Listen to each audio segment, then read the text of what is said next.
বিখ্যাত সাহিত্যিক ও কবি সুনীল গঙ্গোপাধ্যায়ের লেখা একটি ছোট্ট কবিতা আজ আমি পাঠ করে শোনাব।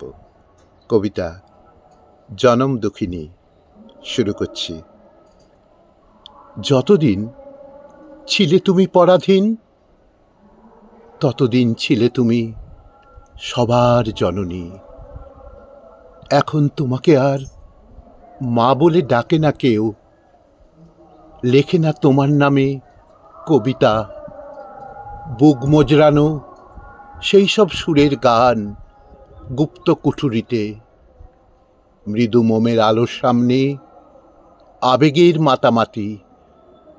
দুঃখ জননী মা, কোনোদিন স্বাধীন হলে না। এখন তোমাকে আর ভুলেও কেউ ডাকে না, আঁকে না তোমার ছবি। কেউ কারো ভাই নয়, রক্তের আত্মীয় নয়। নদীর এপার দিয়ে, নদীর ওপার দিয়ে চলে যায় বিষণ্ণ মানুষ।